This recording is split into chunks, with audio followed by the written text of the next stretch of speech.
Hello all, good morning, good evening or good afternoon. As we are learning from the new release, today we'll talk about a very small but maybe a pretty useful feature for our customers, which is you can now default GL account quantities, which is done for the items in the past. Now that's also available for GL accounts. So what it says that the default values on document can speed up the data entry. If you want lines of general ledger accounts on sales and purchase document to have a quantity of 1 by default, then on the sales and the purchase receivable setup, you can turn on default GL account toggle, quantity toggle.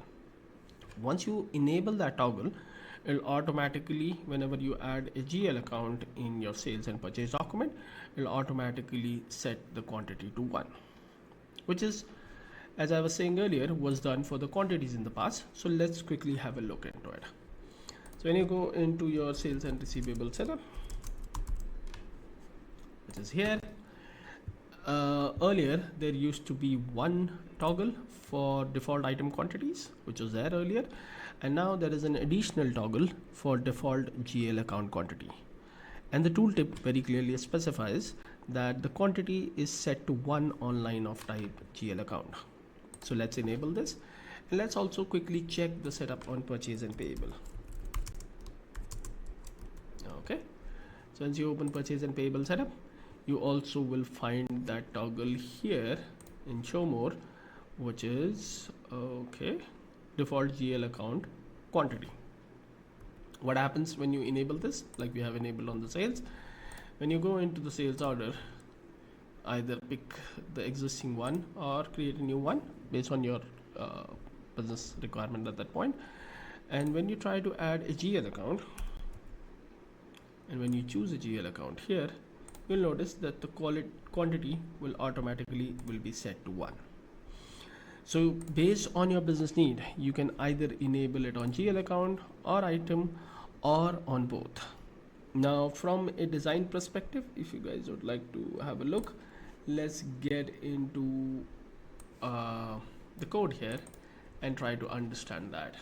And I was doing something else, sorry for that, but let's say it should be somewhere on the sales line and the purchase line table. So when you look into the sales line table on the validate of number, let's have a look. When the validate of number happens, it will do everything, test everything, and okay, let's come down. It gets the sales header, does a lot of things here.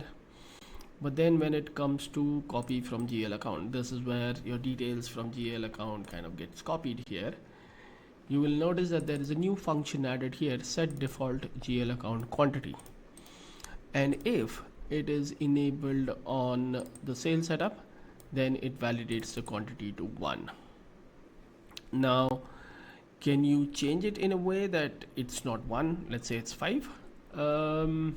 It doesn't seem at this point, because there is no event available, as in you can surely call this one and then change how you want to handle it, but that's possible a little bit, right? You can still call the same code and validate the value that you want.